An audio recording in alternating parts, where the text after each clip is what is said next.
Guys, we are over here at the land. Today's my birthday. Said, well, I'd like to go over to the land, run some saws. We shot handguns a little bit. Just trying to have a good time. It's a little hot, but I'm going to run these two saws a little, put a little more time on them. I have ran the Jonsered quite a bit.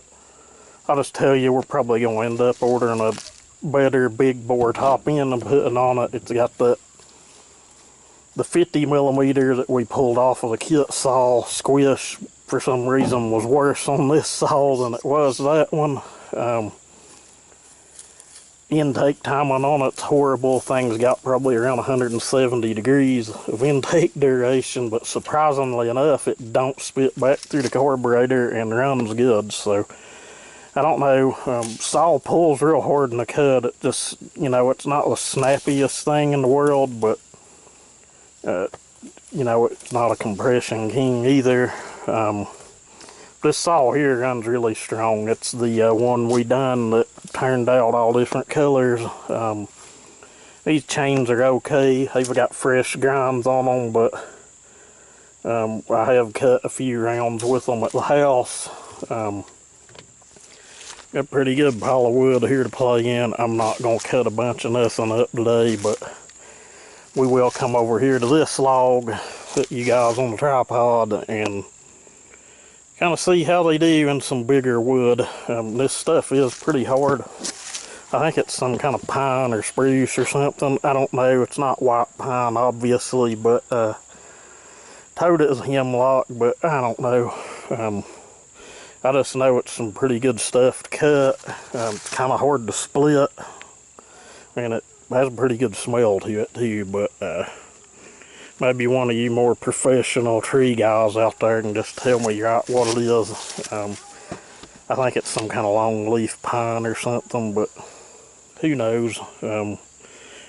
It works good for running saws in. That's about all I know, but we'll get you guys set up on the tripod and we'll play around in this a little bit. That thing is measured and is around about 2 feet across, so it's going to be a little tricky to cut with this because it's not completely round. And this is a cold start.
Saw ain't no slouch. It runs pretty damn good.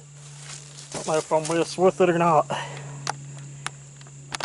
Alright guys, though Johnny, it ran pretty dang strong really. I wasn't expecting it to hold RPM that good with the bar buried, but I should give my port work a little more credit than I do, I guess. I think a lot of it's running a good sharp chain, and like I said, these chains are, I don't know if I showed, they're good and sharp, but they're getting to where they're about wore out, but I like to get my money's worth out of stuff. Now this saw, the port timing on it is not as hot as that other one. That other saw's got 156 degrees of duration on the exhaust, and I've still not touched the exhaust port on it. That's just what it ended up with, moving it from one saw to the other. Let's see, I did change piston too. The intake duration was horrible. It's right at like 168, 170, and your the couple of professional YouTubers out there that, you know, have all the followings. They're going to tell you the saw won't even run there, but whatever.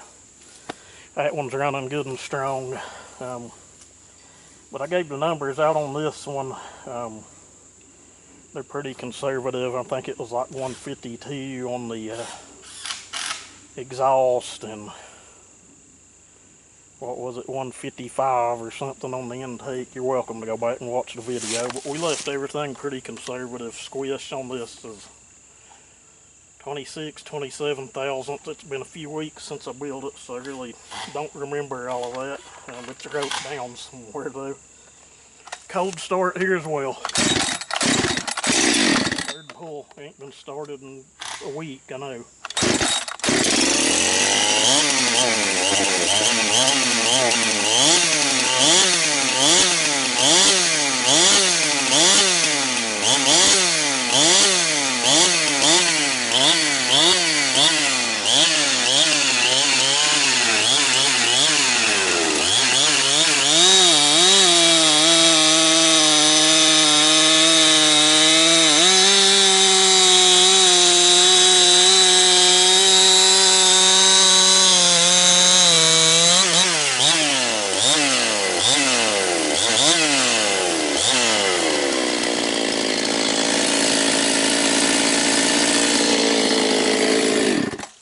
There's a pretty good difference. The other saw pulls hard, don't get me wrong.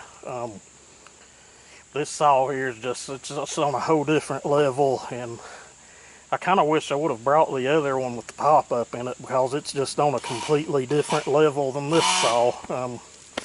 Maybe we might do that the next time, but I'm going to decide what I'm going to do here, and we'll may get the Jonsered again and make another cut.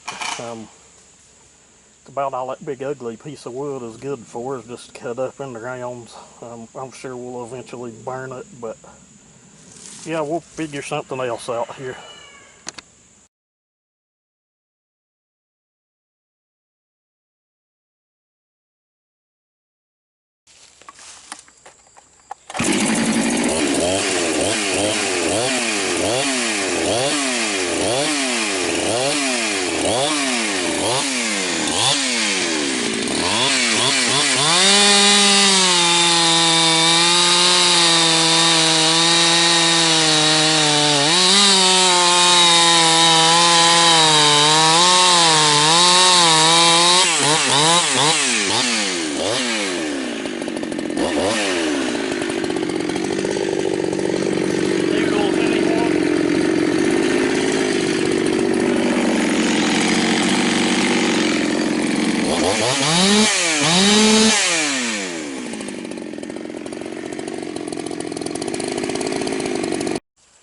This thing acts like right out of gas.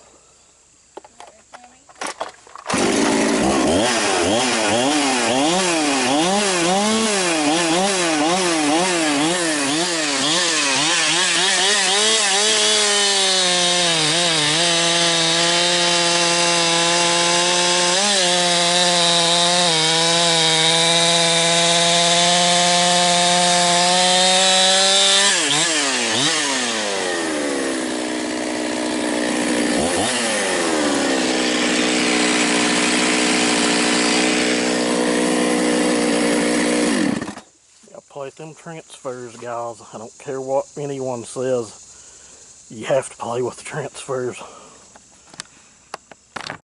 I guess what we'll do now is we'll run each one in a little bit of smaller wood and some firewood. I did back the low jet out on that other saw a little bit. It was acting just a touch lean. This one's already been started on, so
thing is hard as rock. If you'll remember, that's the one, if you've not watched it,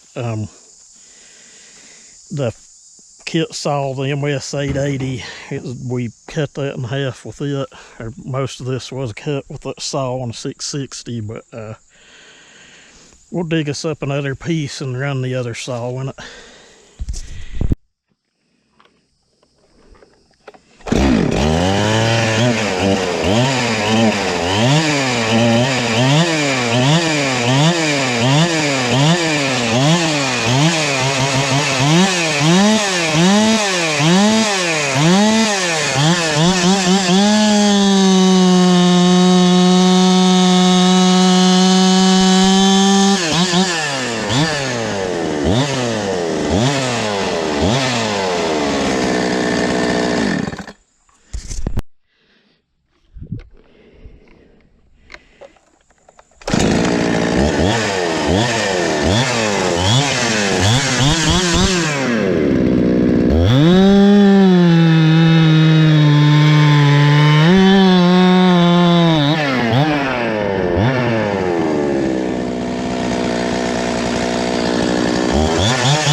Just run a tank of fuel through that one. I don't know if you can see, but she sucked the tank dry. I'm glad I was done cutting and it didn't lean out. She swore she seen a damn black snake and that I may have cut it in two, but we're not seeing it. They could have been one there and it just hauled ass on out of there, no doubt. I don't know. You probably did see one. They love laying in wood piles. I know, we just had a rattlesnake. Or copperhead. That's 3 weeks ago. Anyway, guys, I don't know if I'm going to play anymore. It's awful hot. It just gives you an idea of how those saws pull. That Jonsered does pull hard and runs really good. I'll probably just leave it alone. Not a lot of sense in tearing a saw down that runs and cuts good. And you know, it's probably making stock compression, which means the damn bottom end of it will last forever. And I do have a nicer tripod than this one. I just don't choose to bring it out and use it. But anyway, I'll put you guys together a little video. Should have something on that 290 sometime this week, and I get time to put it back together. We'll probably show the port work or something on it. But anyway, you guys stay safe and have a good one.